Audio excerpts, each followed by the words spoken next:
Hello students, आज मैं लेकर आया हूँ आपके लिए साइंस का चैप्टर नंबर 5 जिसका नाम है एसिड्स, बेसेस एंड साल्ट। तो बच्चों, इस चैप्टर का हम पहले एक वीडियो देख चुके हैं। ये हमारा पार्ट सेकेंड है। तो चलिए स्टार्ट करते हैं हमारा आज का ये वीडियो। बच्चों, इसके पहले के वीडियो में हमने एसिड्स को देखा था कि एसिड क्या होता है, एसिड के बारे में हमने समझा था।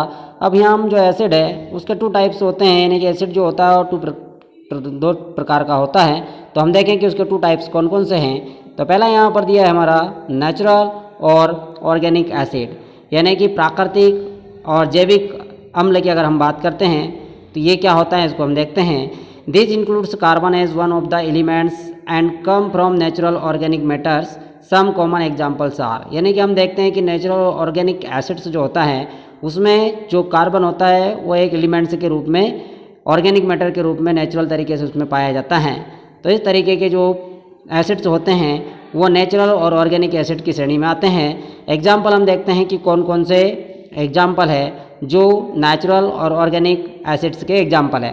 तो यहाँ पर हम देखते हैं, पहला हमारा दिया है एस्कॉर्बिक एसिड से दिया है citric acid, malic acid, oxalic acid, उसके बाद में butyric acid, formic acid, acetic acid और स्टेरिक एसिड। तो यहाँ पर ये इतने सारे एसिड के प्रकार दिए हुए हैं और इनका जो नेचुरल सोर्सेस है वो यहाँ पर इस टेबल के अंतर्गत हमें नेचुरल सोर्सेस दिया है कि कौन कौन सी चीज़ों के अंदर ये नेचुरल तरीके से पाया जाता है, यानी कि ये प्राकृतिक तरीके से इन वस्तुओं में पाया जाता है, इन चीज़ों के अंदर ये मिलता है। तो इस तरीके से हमने देखा नेचुरल ऑर्गेनिक एसिड्स का। दूसरा जो प्रकार है वो है मिनरल और इनऑर्गेनिक एसिड, यानी कि खनिज और अजैविक अम्ल जो होता है वो देखते हैं हम यहाँ पर कि किस तरीके का है, इसके बारे में हम यहाँ पर देखते हैं। तो यहाँ पर हम देखें those acids which do not contain carbon are termed as mineral acids, यानी कि मिनरल एसिड्स क्या होते हैं। तो इस प्रकार के जो एसिड्स होते हैं उनमें जो कार्बन होते हैं, कार्बन कंटेन नहीं होता है, उसमें नहीं पाया जाता है। इस तरह के जो एसिड्स होते हैं इनको मिनरल एसिड्स बोला जाता है, यानी कि खनिज अम्ल कहा जाता है। They could be prepare by dissolving oxides of minerals in water, यानी कि इनको बनाया जाता है, तैयार किया जाता है। तो जो ऑक्साइड होते हैं उनको उनके अंदर जो मिनरल्स होते हैं उनको उसमें घोला जाता है, डिजोल्व किया जाता है, उसके बाद इसको प्रिपेयर किया जाता है। तो यहाँ कॉमन एग्जाम्पल्स हम देखते हैं कि इसके कॉमन एग्जाम्पल्स कौन कौन है जो इस प्रकार का एसिड का निर्माण करते हैं। तो यहाँ पर हम देखते हैं, पहला हमारा जो दिया है हाइड्रोक्लोरिक एसिड जिसका फॉर्मूला है HCl, नाइट्रिक एसिड जिसका फॉर्मूला है HNO3, ये नाइट्रिक एसिड है। सल्फ्यूरिक एसिड जिसका फॉर्मूला है H2SO4 और फॉस्फोरिक एसिड जिसका फॉर्मूला है H3PO4। उसके बाद कार्बोनिक एसिड की अगर हम बात करें तो H2CO3, ये कार्बोनिक एसिड का फॉर्मूला है जो हमने यहाँ पर इस टेबल के अंतर्गत देखा। तो इनको इस तरीके से प्रिपेयर किया जाता है, यानी कि नेचुरल तरीके से नहीं पाए जाते और उनके अंदर कार्बन का कंटेंट नहीं होता है। आगे हम देखते हैं बच्चों। तो बच्चों यहाँ पर हम देखेंगे कि स्ट्रॉन्ग एंड वीक एसिड्स, यानी कि जो एसिड्स होते हैं वो शक्तिशाली और कमज़ोर एसिड्स के बारे में हम यहाँ पर देखेंगे कि कौन कौन से एसिड शक्तिशाली होते हैं और कौन कौन से कमज़ोर एसिड होते हैं। तो यहाँ पर हम देखते हैं एसिड्स में बी वीक और स्ट्रॉन्ग, यानी कि एसिड जो होते हैं, अम्ल जो होता है वो कमज़ोर और शक्तिशाली हो सकता है। Acids contain hydrogen ions in the acids that make a large number of hydrogen ions in them are strong acids, यानी कि हम देखते हैं कि एसिड जो कंटेंट रहता है वो हाइड्रोजन आयंस का कंटेंट रहता है और उसमें large number of hydrogen ions जो होते हैं, तो इस प्रकार का जो एसिड होता है उसको स्ट्रॉन्ग एसिड बोला जाता है, यानी कि वो शक्तिशाली एसिड होता है। इनऑर्गेनिक एसिड्स की अगर हम बात करें तो यहाँ पर इनऑर्गेनिक एसिड में दिया है लाइक हाइड्रोक्लोरिक एसिड, यानी कि ये इनऑर्गेनिक एसिड है। हाइड्रोक्लोरिक एसिड जो है नाइट्रिक एसिड है। Sulphuric acid are strong acids, यानी कि ये कुछ जो एसिड से दिए हैं ये इनऑर्गेनिक एसिड की श्रेणी में आते हैं, लेकिन ये स्ट्रॉन्ग एसिड है। On the other hand acids that make a few hydrogen ions in water are weak acids, यानी कि इसके अलावा हम दूसरे एसिड्स की अगर बात करते हैं तो कुछ एसिड्स हैं जो हाइड्रोजन आयंस वाटर के साथ मिलके एसिड्स का निर्माण करते हैं, तो कैसे एसिड बनाते हैं, वीक एसिड बनाते हैं, यानी कि कमज़ोर एसिड बनाते हैं।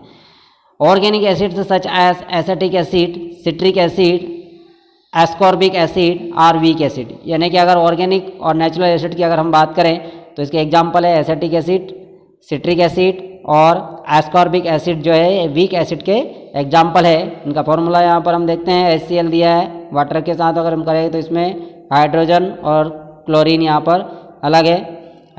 ऐसा ही दूसरा है एग्जाम्पल दिया है H2SO4 का, और अगर हम इसकी बात करें तो ये 2H हाइड्रोजन के आयन है और SO4 यानी कि हम यहाँ पर बात करते हैं। तो इस तरीके से ये यहाँ पर इसके आयन को इसमें दिखाया गया है। उसके बाद अगर हम बात करेंगे तो हमारा यहाँ पर दिया है concentrate and dilute acids. Concentrate और डाइल्यूट एसिड की अगर हम बात करते हैं तो इनको हम यहाँ पर देखते हैं।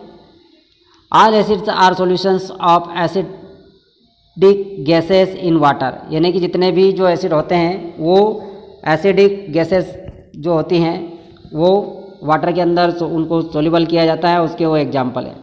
A solution containing the maximum amount of an acidic gas is called concentrate acid। यानी कि ऐसे एसिड जो या ऐसा सॉल्यूशन जिसमें ज़्यादा से ज़्यादा अमाउंट किसका होता है, एसिडिक गैसेस का होता है, उसको कॉन्सनट्रेटेड एसिड बोला जाता है। तो ये इस प्रकार का अम्ल होता है। A solution containing lesser amount of the acidic gas, यानी कि एक सॉल्यूशन होता है जिसमें जो एसिडिक गैसेस है उनकी मात्रा कम होती हैं। Example larger amount of water, यानी कि उसमें पानी की मात्रा जो रहती है वो ज़्यादा रहती है, इज कॉल्ड डाइल्यूट एसिड, और उसको डाइल्यूट एसिड बोला जाता है। तो इस तरीके से यहाँ पर हमने एसिड के बारे में पढ़ा, वीक एसिड और स्ट्रॉन्ग एसिड के बारे में। आगे हम देखते हैं these acid solution of different concentrations can be prepared by changing the relative amounts of the gas and water। यानी कि जो ये एसिड तैयार किए जाते हैं इनके अंदर कॉन्सेंट्रेशन के आधार पर इनको प्रिपेयर किया जाता है, क्योंकि इनके अंदर जो वाटर और जो एसिडिक गैस होती हैं उसके अमाउंट को रिलेशन के आधार पर चेंज कर दिया जाता है। जैसी आवश्यकता होती है उस तरीके से इसको बना लिया जाता है। In the practice dilute acids are prepared by slowly adding the required amount of concentrate acid into the calculated amount of water with constant string. यानी कि जिस तरीके से हम देखते हैं कि जब डाइल्यूट एसिड तैयार किया जाता है तो उसके अंदर जो रिक्वायर अमाउंट रहता है कॉन्सेंट्रेट एसिड का, उसको धीरे धीरे मिलाया जाता है पानी के अंदर, और पानी को स्थिर रखा जाता है ताकि वो हमारा एसिड हमें प्राप्त हो जाए। इस तरीके से उसकी डाइल्यूट एसिड बनाने के लिए इस तरह की प्रोसेस की जाती है। आगे हम देखते हैं प्रिपरेशन ऑफ एसिड, यानी कि जो एसिड होते हैं उन एसिड को किस तरीके से बनाया जाता है। तो उसकी यहाँ पर हम विधि देख लेते हैं किस तरीके से उसको प्रिपेयर किया जाता है। Acid can be prepared from non metals by 2 stage process. यानी कि एसिड बनाने की जो प्रक्रिया है उसको नॉन मेटल्स को 2 स्टेज की जो 2 चरण की प्रोसेस होती है, प्रक्रिया होती है, उसके द्वारा इसको तैयार किया जाता है। Firstly the non metals are burn in air to form oxide of non metals. यानी कि पहले जो होती है नॉन मेटल्स जो होती है उसको एयर की उपस्थिति में जलाया जाता है ताकि उससे ऑक्साइड प्राप्त हो और वो नॉन मेटल के ऑक्साइड हो। Secondly the oxide of non metals are dissolve in water. और दूसरे चरण में क्या होता है, जो ऑक्साइड हमने नॉन मेटल के प्राप्त किए हैं उनको वाटर के अंदर डिजोल्व किया जाता है, यानी कि उनको घोला जाता है टू फॉर्म एसिडिक ऑक्साइड और एसिड्स। यानी कि एसिडिक एसिड और ऑक्साइड बनाने के लिए इसको घोला जाता है। फॉर एग्जाम्पल हम देखते हैं non metals like nitrogen, carbon, sulphur react with oxygen and form nitrogen oxide.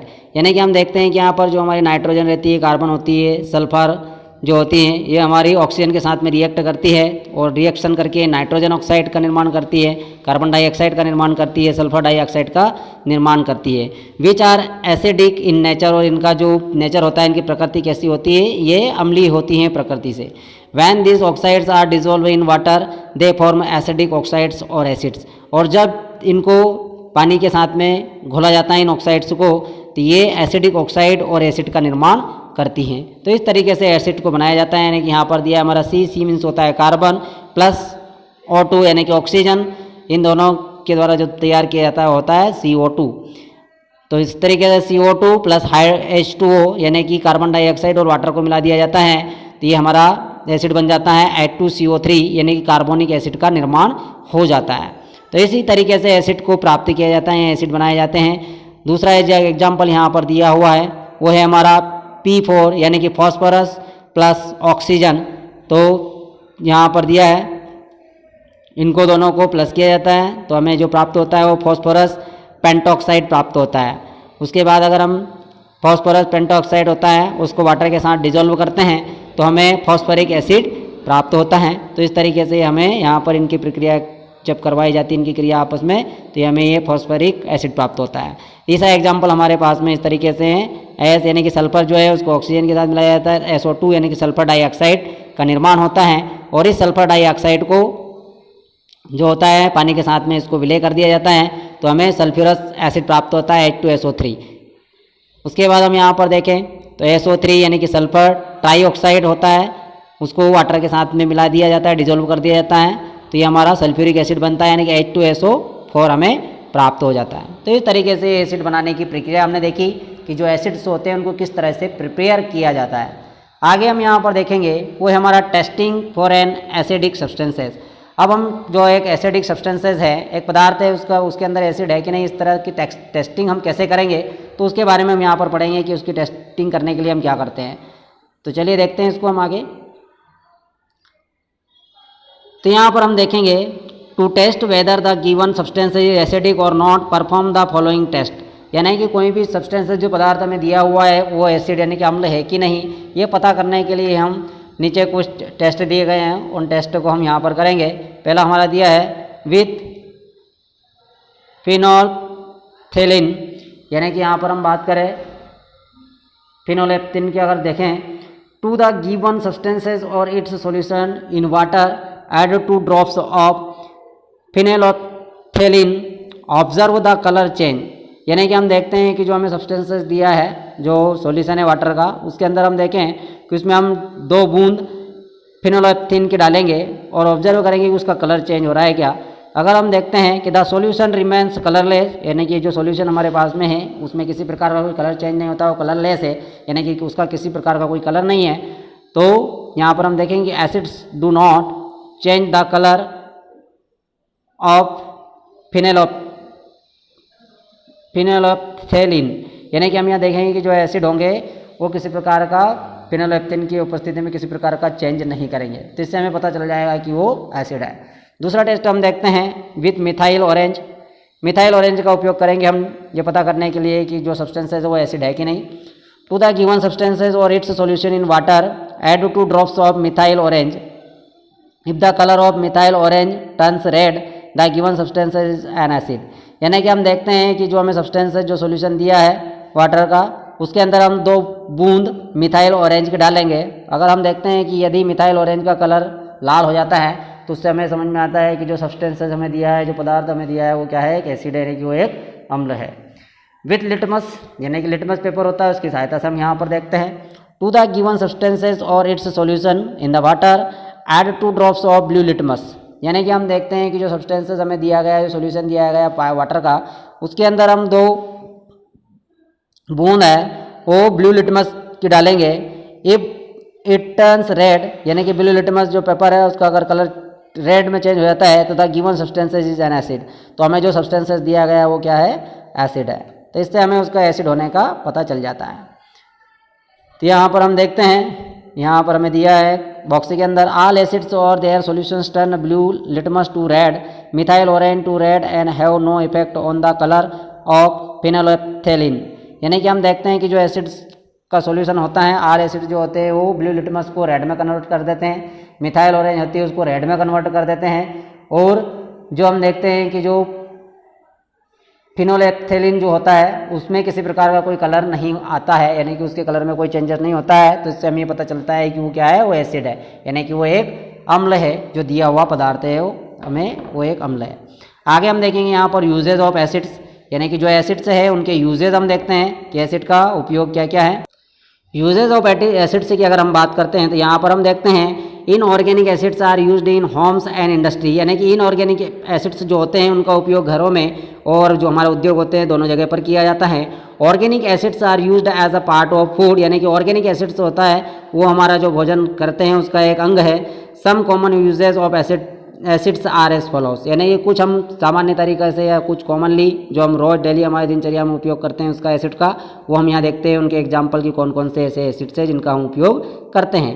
पहला हम देखते हैं यहाँ पर सल्फ्यूरिक एसिड, यानी कि सल्फ्यूरिक एसिड है, सल्फ्यूरिक अम्ल जो है उसका उपयोग हम देखते हैं। It is also called oil of vitriol, यानी कि इसको जो सल्फ्यूरिक एसिड है इसको ऑयल ऑफ वाइट्रोल के नाम से भी जाना जाता है।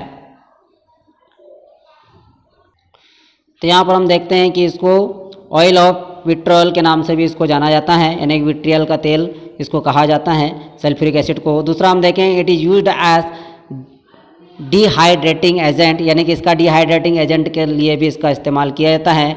It is used in storage batteries, यानी कि जो बैटरीज होती हैं उसके अंदर भी इसको डाला जाता है, सल्फ्यूरिक एसिड का उपयोग किया जाता है जो हमारी बैटरीज होती हैं। उसके बाद हम देखते हैं, it is used in the batteries for inverters truck and cars, यानी कि जो हमारी ट्रक इन्वर्टर्स और जो हमारी बैटरीज होती हैं कार्स की उनके अंदर भी इसका उपयोग किया जाता है। It is used in manufacture of fertilizers dyes and paints, यानी कि इसका उपयोग जो फर्टिलाइजर्स यानी कि हमारे जो खाद होते हैं उसको बनाने में, रासायनिक उर्वरक जिसको बोला जाता है, डाई बनाने में इसका उपयोग किया जाता है और पेंट्स बनाने में भी इसका उपयोग किया जाता है। It is also used in paper and textile industries, और इसका उपयोग जो हमारा कागज उद्योग होता है और कपड़ा उद्योग होता है उसमें भी इसका उपयोग किया जाता है। तो ये हमारा सल्फ्यूरिक एसिड का एग्जाम्पल हमने देखे। अगला जो हम देखेंगे वो है हमारा हाइड्रोक्लोरिक एसिड। हाइड्रोक्लोरिक एसिड के बारे में हम यहाँ पर देखते हैं। तो इसका उपयोग हम देखें, पहला उपयोग, it is used for making glucose from starch, यानी कि इसका उपयोग किया जाता है ग्लूकोज से स्टार्च बनाने में। दूसरा हम देखेंगे, it is used in our homes for cleaning kitchen sinks and sanitary ware और क्लॉग्ड ड्रेन्स, यानी कि जो हम देखते हैं कि जो इसका उपयोग जो हम करते हैं घर का जो हमारा किचन रहता है उसमें जो हमारा सिंक होते हैं, बर्तन धोने वाला जो होता है, यानी सैनिटरी जो होता है हमारा, और जो हमारी ड्रेन जो चॉक्ड हो जाती हैं उनके साफ करने के लिए, हम साफ सफाई के लिए हाइड्रोक्लोरिक एसिड का उपयोग करते हैं। अगला जो हम देखेंगे, it is used for cleaning metallic surface before tinning soldering and galvanisation, यानी कि हम जो हाइड्रोक्लोरिक एसिड होता है इसका जो मेटेलिक सरफेस होता है उसको साफ करने के लिए भी इसका उपयोग करते हैं। जब हम जो सोल्डरिंग करते हैं, जुड़ाई करते हैं किसी भी मेटेलिक सरफेस का या उस पर ऊपर कलर किया जाता है तो उस दौरान हम हाइड्रोक्लोरिक एसिड की सहायता से उसको हम साफ कर देते हैं। अगला हम उपयोग देखेंगे, it is used in the manufacture of chemicals like glue bleaching powder, यानी कि इसका उपयोग हम जो केमिकल्स होते हैं, ग्लू जो हमारा बनता है या ब्लीचिंग पाउडर बनाने में भी हम इसका उपयोग करते हैं। अगला जो हम देखेंगे, it is used in the preparation of aqua regia, यानी कि इसको एक्वा रिजिया बनाने के लिए भी इसका उपयोग किया जाता है, उसके प्रिपरेशन में भी इसको उपयोग किया जाता है हाइड्रोक्लोरिक एसिड को। अगला जो हम देखेंगे, organic acid. Acetic acid is used as table acid for salad dressing and preservation of food to be used as pickle. Citric acid, यानी कि जो हमारा एसिटिक एसिड जो होता है वो ऑर्गेनिक एसिड होता है, और ऑर्गेनिक एसिड की अगर हम बात करें यानी कि प्राकृतिक एसिड है, तो इसका उपयोग हम सलाद टेबल पर करते हैं सलाद के रूप में, यानी कि सलाद पर हम इसको यूज़ करके खाते हैं, और जो हमारा फूड रहता है उसको प्रिजर्व करने के लिए भी इसका उपयोग किया जाता है। जैसे हम पिकल जो अचार रहता है उसमें भी इसको मिला दिया जाता है जिससे हमारा अचार काफ़ी दिनों तक खराब नहीं होता है। Citric acid is used as a medicine, जो सिट्रिक एसिड होता है उसका उपयोग हम मेडिसिन यानी कि दवाई के रूप में करते हैं। Tartaric acid is used in the manufacturing of baking soda, tartaric acid रहता है उसका उपयोग बेकिंग सोडा बनाने के लिए किया जाता है। अगला जो हम देखेंगे, नाइट्रिक एसिड। नाइट्रिक एसिड का यूज़ देखें, it is used in the manufacture of fertilizers like ammonium nitrate, यानी कि नाइट्रिक एसिड का उपयोग जो किया जाता है फर्टिलाइजर्स यानी कि रासायनिक उर्वरक बनाने में किया जाता है, जैसे अमोनियम नाइट्रेट जो होता है उसको इसी नाइट्रिक एसिड से बनाया जाता है। It is used in the extraction of metals, यानी कि ये मेटल्स को जो हम देखें कि मेटल्स को अलग करने में भी इसका उपयोग किया जाता है। अगला जो हम देखेंगे इसका उपयोग वो है हमारा, it is used in the explosive like trinitrotoluene, picric acid, dynamite, gunpowder, यानी कि जो हमारा नाइट्रिक एसिड होता है इसका जो उपयोग किया जाता है वो जो हमारे एक्सप्लोसिव जो है ना गोला बारूद बनाने में इसका उपयोग किया जाता है। ट्राइनाइट्रोटोल्यूइन जो होता है, पिक्रिक एसिड जो होता है, डायनामाइड बनाने में इसका उपयोग होता है, गन पाउडर के रूप में भी इसका उपयोग किया जाता है। It is used in the purification of precious metals like gold and silver, यानी कि इसका उपयोग जो होता है प्यूरिफिकेशन, गोल्ड और सिल्वर जो है ना कि सोना और चांदी होता है उसको भी शुद्ध करने में इसका उपयोग किया जाता है। तो बच्चों यहाँ पर इस टॉपिक के अंतर्गत हमने जो हमारे एसिड्स होते हैं उनके प्रकार देखें और उन प्रकारों के बारे में हमने पढ़ा। उसके बाद में हमने उसका उपयोग देखे कि एसिड किस तरीके से, उसका उपयोग क्या क्या किया जाता है, उसका प्रिपरेशन देखा कि जो एसिड्स होते हैं उनको कैसे बनाया जाता है। तो बच्चों आशा करता हूँ कि ये वीडियो आपको समझ में आया होगा। नेक्स्ट हम जो पढ़ेंगे वो है हमारा बेसेस के बारे में हम पढ़ेंगे। यहाँ पर हमारा एसिड वाला टॉपिक समाप्त होता है। तो नेक्स्ट वीडियो में हम बेस के बारे में पढ़ेंगे। तब तक के लिए थैंक यू।